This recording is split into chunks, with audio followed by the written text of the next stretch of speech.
Kalau kita melihat bahwa saat ini anak kita prioritas untuk kita dekati, kita bersama-sama, karena ada masa nanti kita harus melepas. Benar. Dan ketika dia sudah remaja, dia sudah punya teman, sudah dewasa, apalagi yang kita nggak perlu terus bersama-sama dengan mereka. Tapi di masa-masa kecil, waktu mereka bergantung kepada kita, mau nggak mau pilihan kita, mau kita capek sekarang atau capek nanti. Jadi intinya, kalau kita mau anak kita kuat, memang dia harus melalui pengalaman-pengalaman. Nggak tega, pergumulan. Bu. Ya, ini kan sebetulnya lebih kepada mau kasih atau kasihan. Karena waktu dia menghadapi pergumulan yang besar, ombak yang besar, dia nggak siap.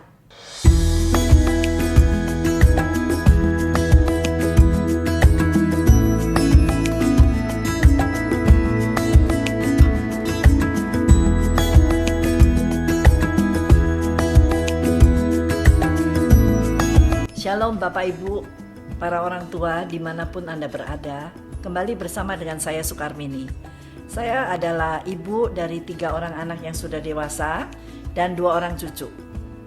Bapak Ibu sekalian, parenting atau pengasuhan anak adalah satu tugas yang mulia dan yang Tuhan sangat berkenan.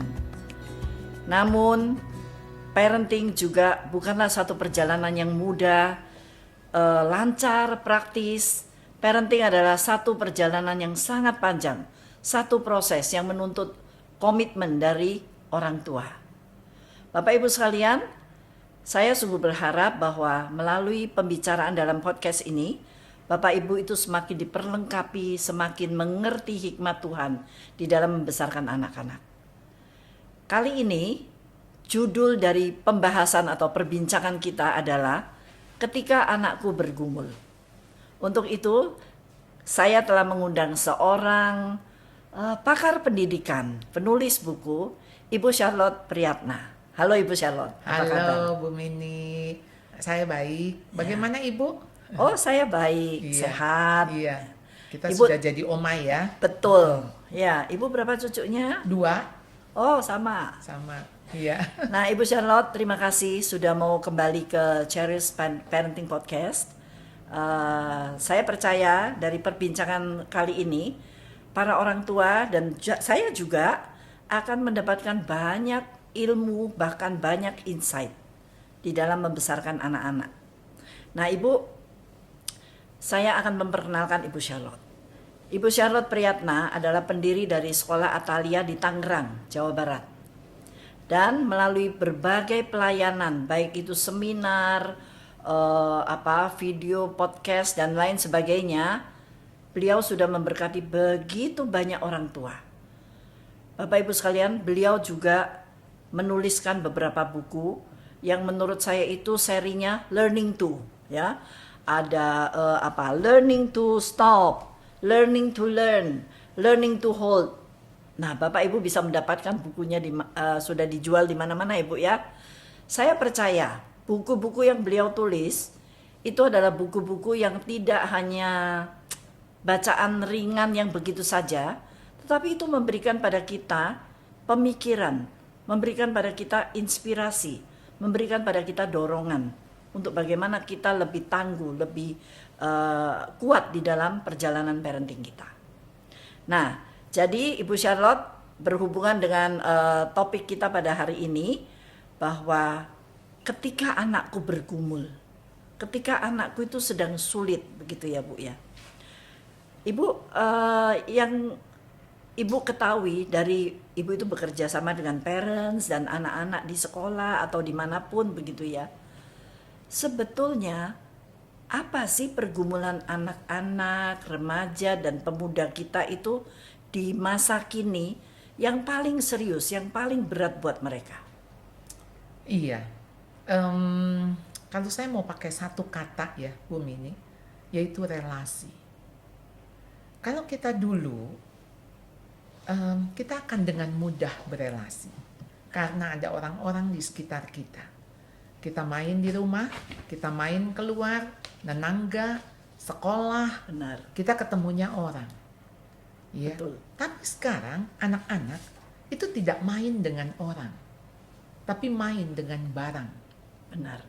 Jadi ketika dia tidak terlatih ataupun tidak dikelilingi oleh orang-orang, nah di sini sebetulnya masalah, yaitu kesepian. Karena manusia yang diciptakan oleh Tuhan sebagai makhluk berelasi. Kita ini sebagai relational beings. Betul. Makhluk yang harus ada orang lain. Ingat ya film Castaway yang ketika dia terdampar sendirian. Akhirnya ya dia berelasi dengan siapa atau dengan apa. Dia ambil bola voli, kemudian ya, dibuatlah mata, rambut dan sebagainya, dan dia bercakap-cakap dengan bola itu. Dan itu menunjukkan bahwa kebutuhan manusia yang paling hakiki adalah berelasi. Benar. Dan dengan kondisi sekarang, relasi itu jadi minim. Karena anak nggak lagi ditemani oleh orang tuanya.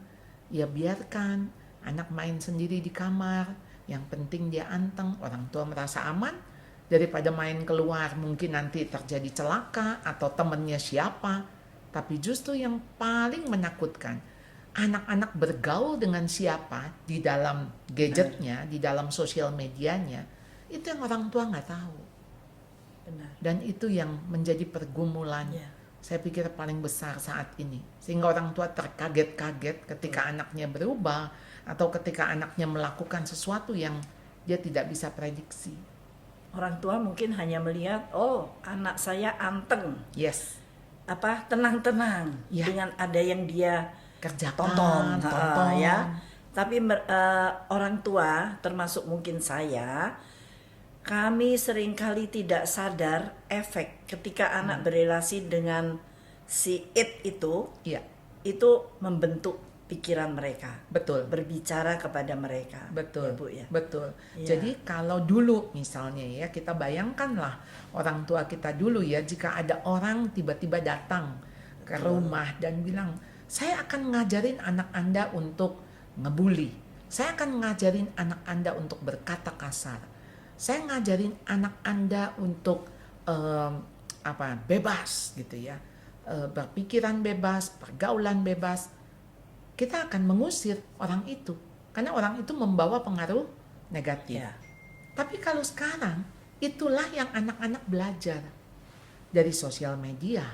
Ya. Jadi ya ini tantangan kita, kalau bukan orang tua yang mengajar, maka dunia akan mengajar melalui Ya, alat benar itu. sekali.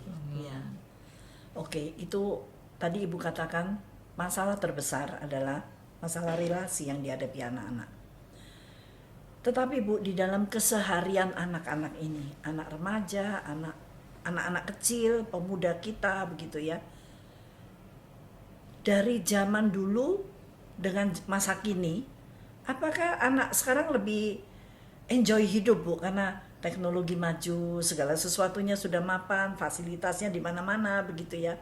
Sedangkan anak dulu mau mandi aja harus ambil air dari sumur begitu, harus menimba dulu begitu. Nah, tantangan apa Bu dalam keseharian? Atau apakah beda, anak dulu itu lebih sengsara daripada anak sekarang Bu? Iya, kita tuh sering kali melihat sengsara tidaknya itu dari sesuatu yang kita kayak kerjakan dengan otot. Ya. Iya. Kalau pikir-pikir ya Bu ya, zaman dulu kita mompa air atau kita ambil air dari sumur, nimba, itu kita enjoy. Ada enjoy di situ. Bagaimana kita membuat nasi, menanak, bagaimana kita cuci baju, ya, giles, peres, itu enjoy. Lalu kemudian apakah kita mengatakan, aduh kesian banget, dulu tuh mesti peres, mesti giles, atau ya ampun air mesti ditimba. Padahal saya ingat-ingat ya, waktu kita lempar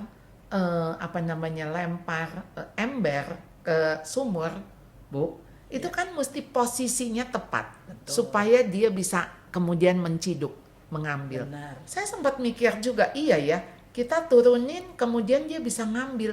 Aneh juga ya, kok bisa, kemudian bagaimana kita bisa tarik itu ya. Dan memori itu memberikan sebuah pengalaman, experience. kalau saya lihat justru anak sekarang tuh kekurangan experience. Karena Kurang semua sengsara tinggal tapi kurang experience. iya, iya. Dan apakah dulu kita menyebutnya sengsara? Enggak juga. Betul. Karena kita jadi sekarang lebih handy ya. Jadi tangan kita mungkin lebih, saya kebayang ya untuk konteks sekarang ya, bikin kue, iya. Kan alat-alat tambah banyak ya. Benar. Jadi mau bikin roti, kemudian kita masukkan saja tepung dan sebagainya, pasti dia akan nguleni sendiri dan nanti tinggal ya mungkin cetakan aja sekarang sudah Macam-macam semua ya. serba otomatis.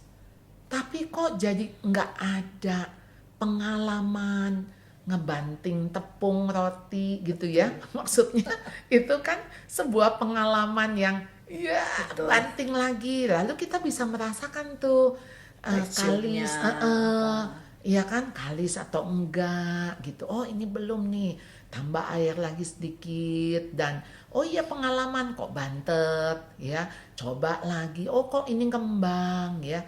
Kalau itu semua sudah otomatisasi, mestinya semua akan berjalan ya begitu.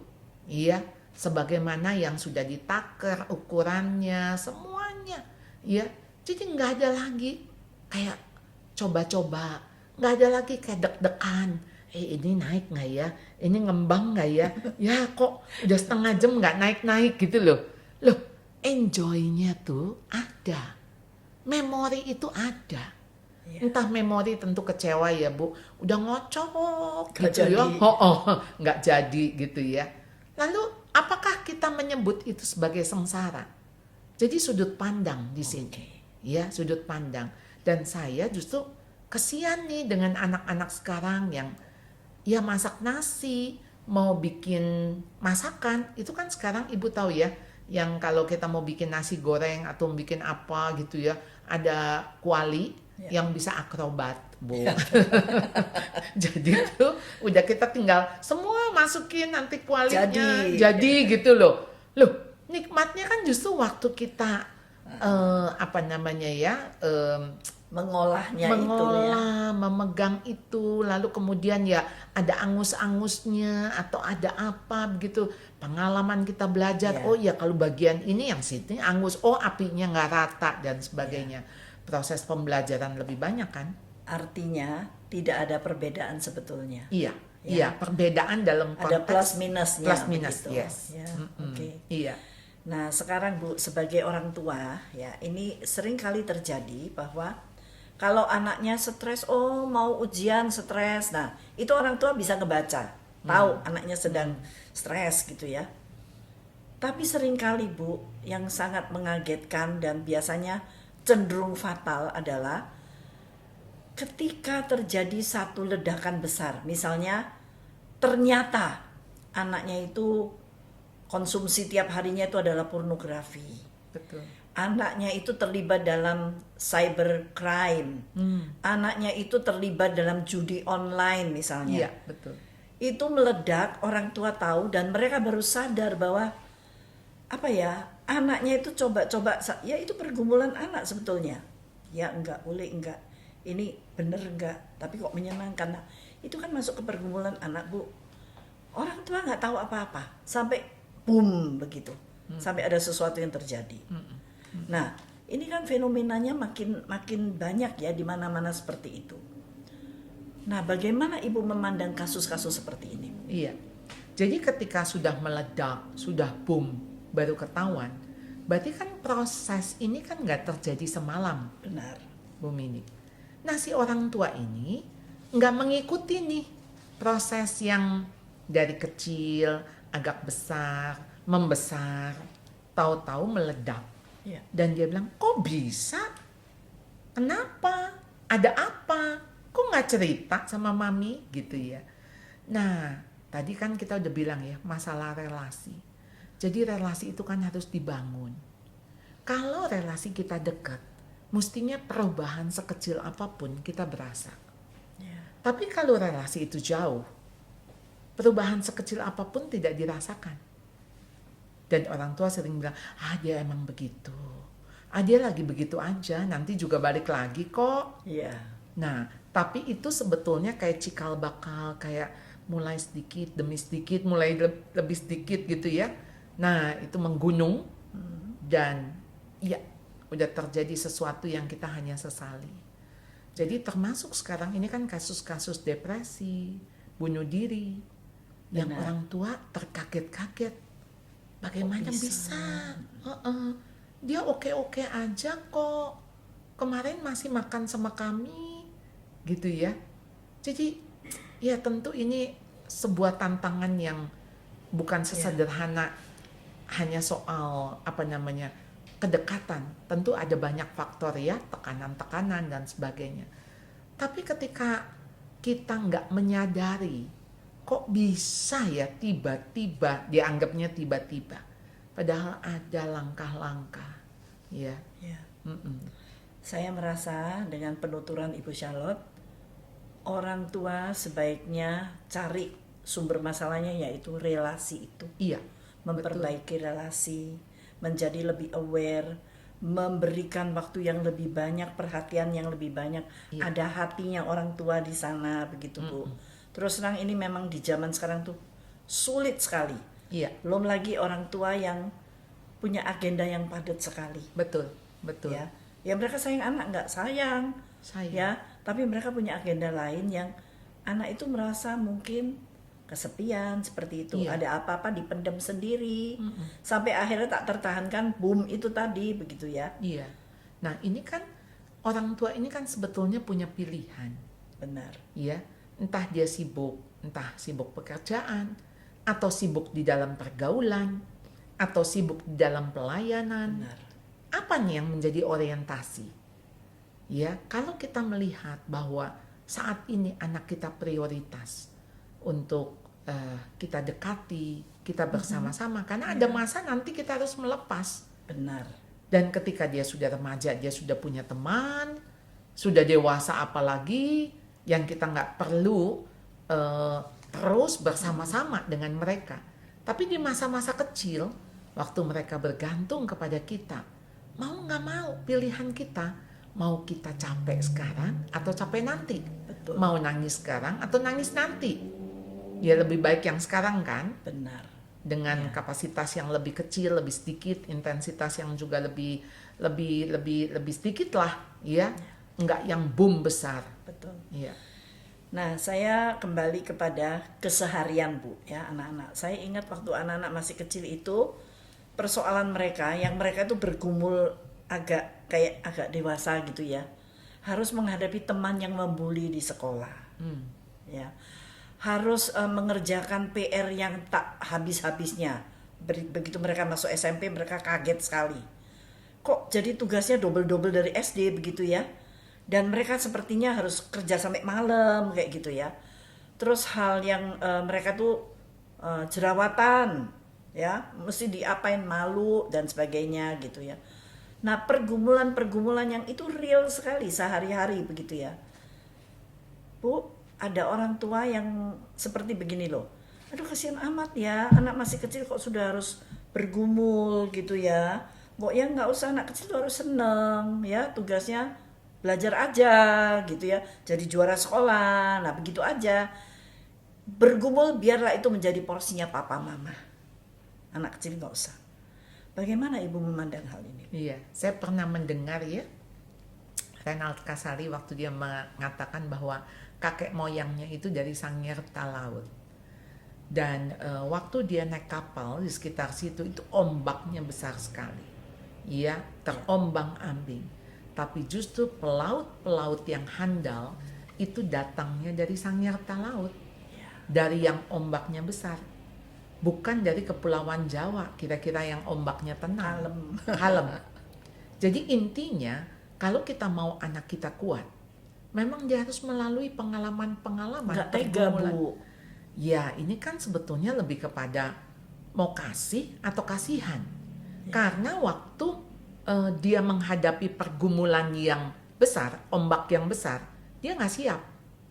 Benar. Yang penting begini, Bu Mini, kita itu bukan dengan sengaja seperti menciptakan, menyiksa, menyengsarakan anak, bukan, Betul. bukan.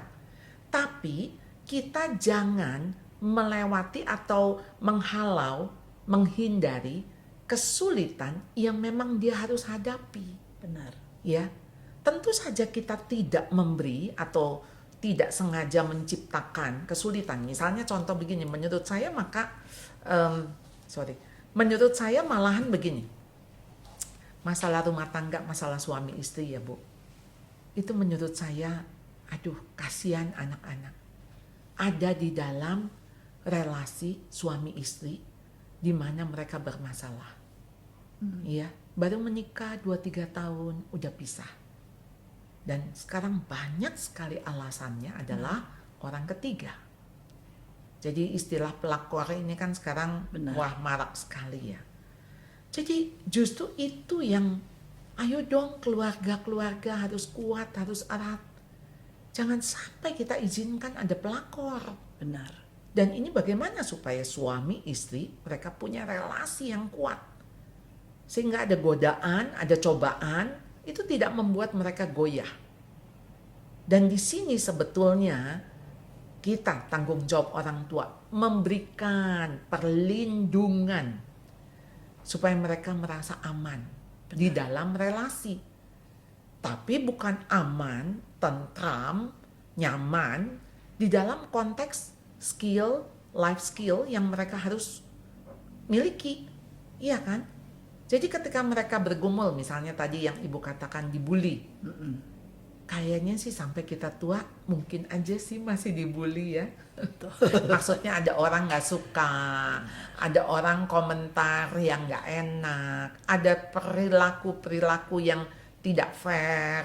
Mungkin kita masih akan hadapi begitu. Benar. Dan kenapa harus kita hindari? Jadi kita tinggal ajak bicara anak kita. Oh, kalau dia membuli, kita punya pilihan 10 respon. Jadi kita mau sakit hati, atau kita mau biarkan, atau kita tinggalkan, atau kita merangkul dia, ya, yang membuli kita rangkul.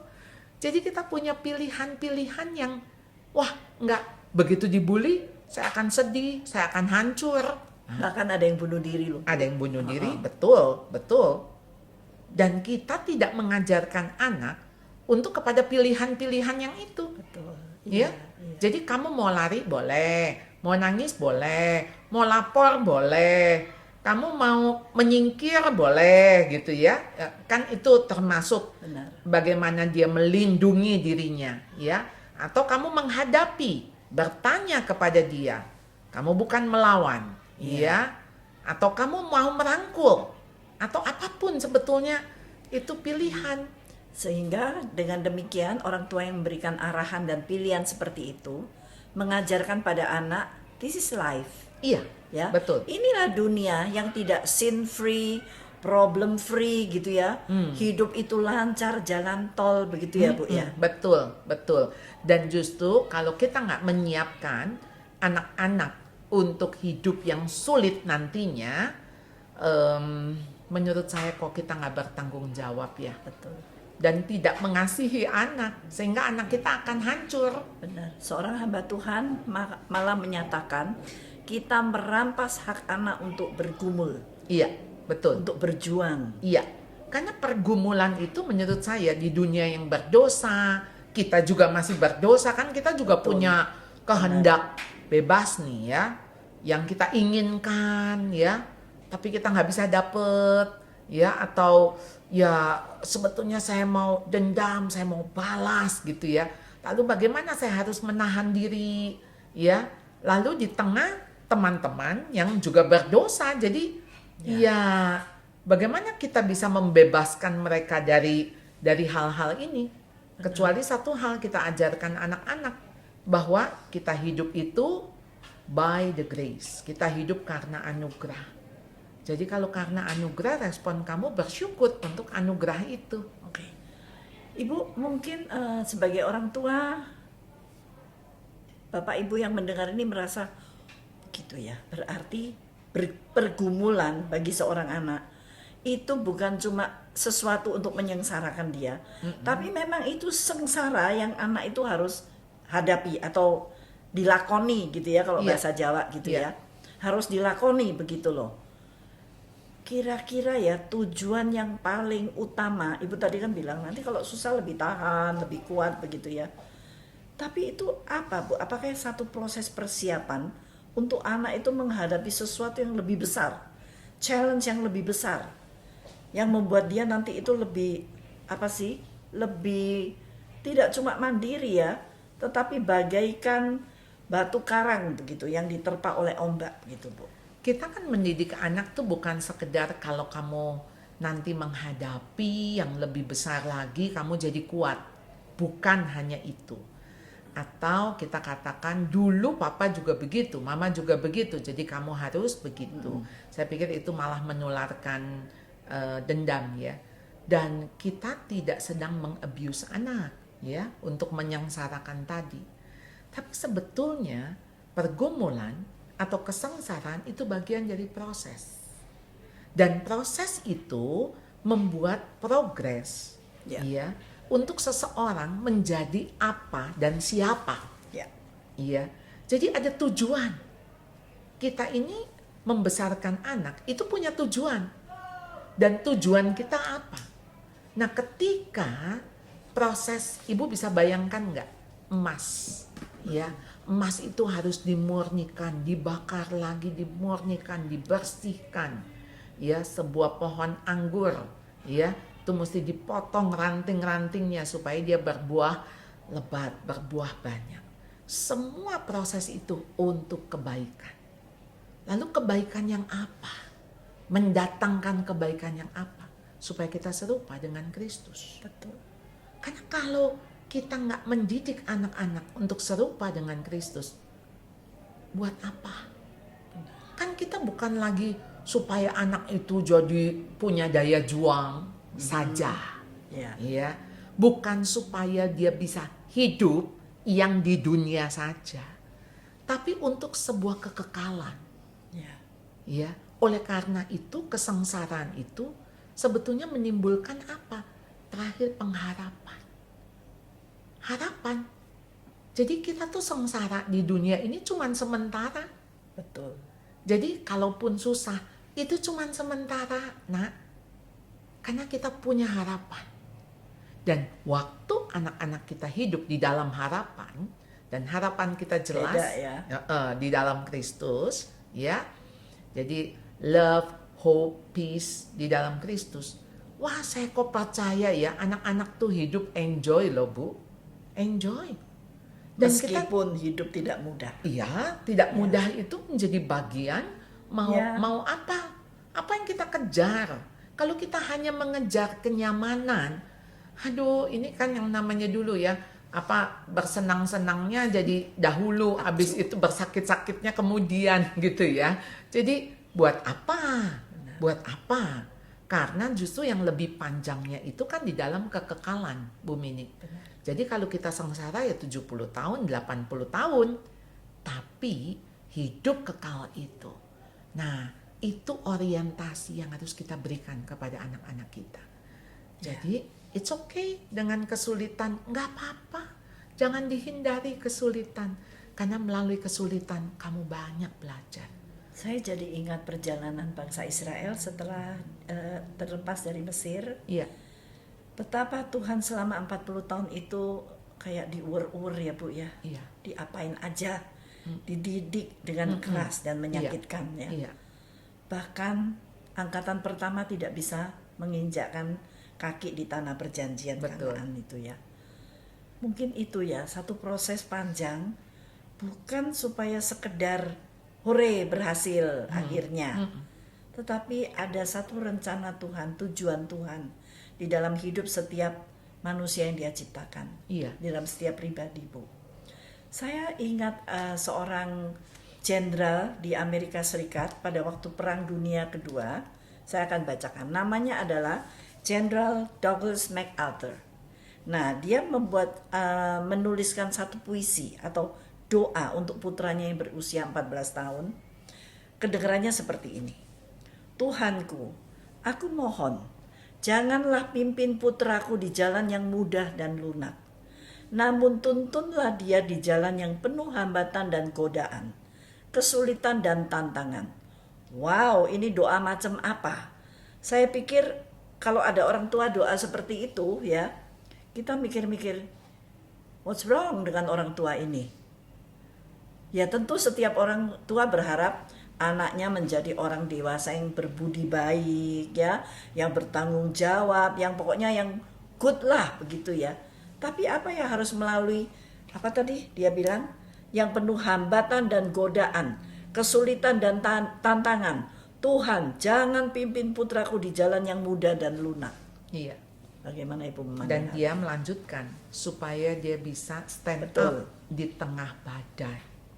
Jadi buat Jenderal Douglas MacArthur, dia mengatakan kalau anakku dibebaskan dari hal-hal yang melatih dia untuk kuat, maka dia akan jadi orang yang lembek.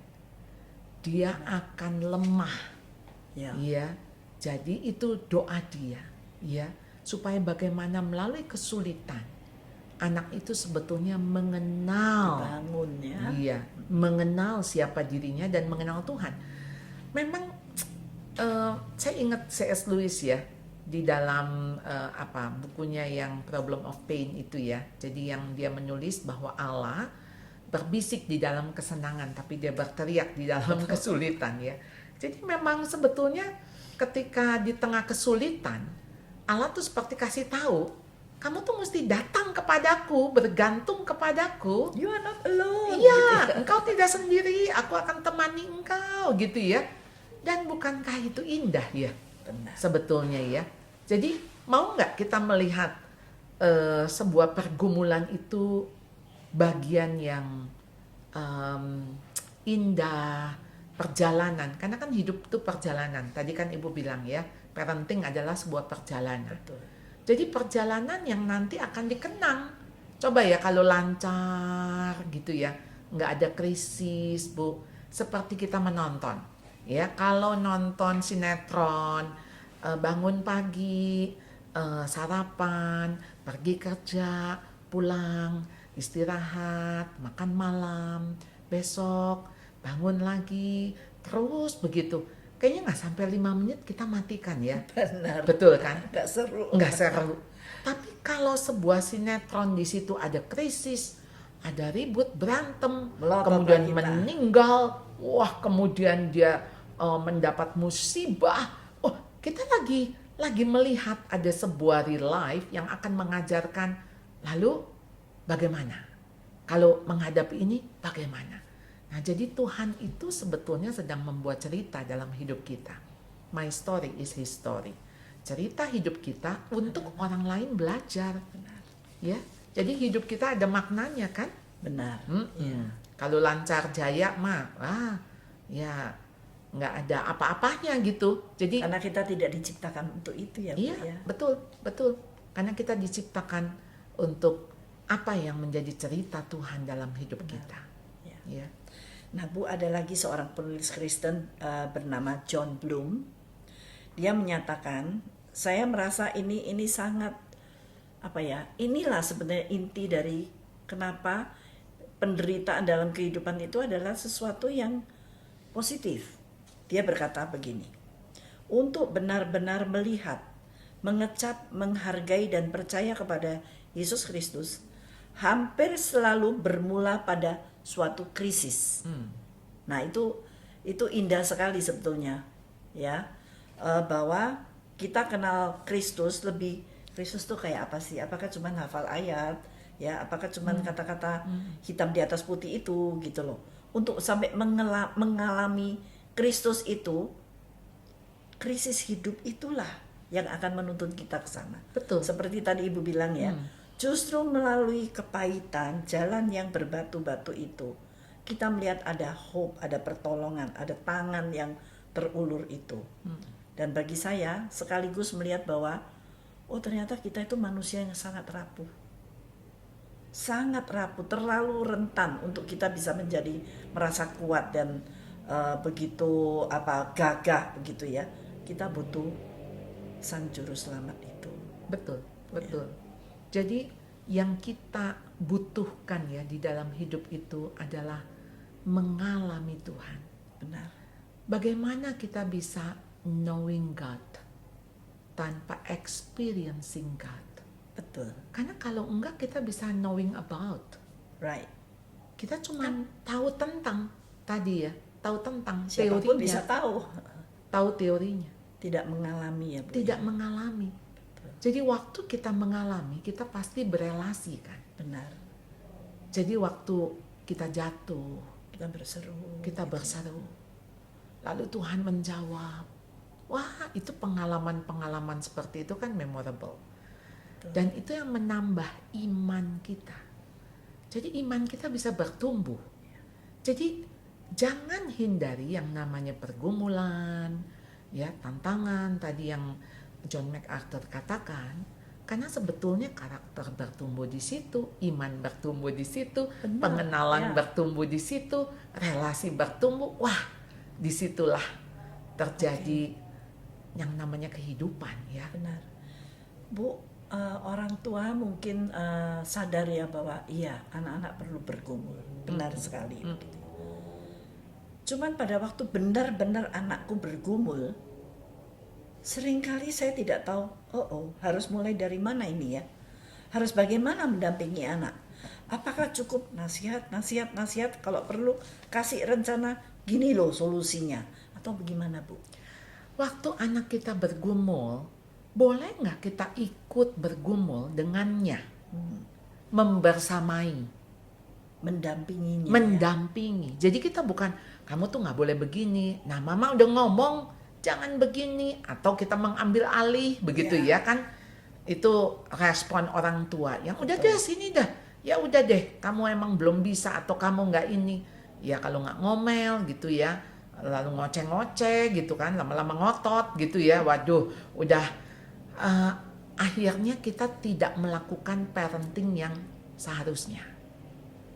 Karena kita harus tahu anak ini sedang menjalani sebuah kehidupan. Betul. Ketika proses gagal, ya boleh dong. Ya nggak apa-apa juga. Supaya dia juga tahu, yang mana yang benar. Jadi ketika bergumul akibat kesalahan dia, atau kesalahan orang lain, ataupun ya sesuatu yang tidak kita harapkan, di luar dari kendali kita, ya nggak apa-apa.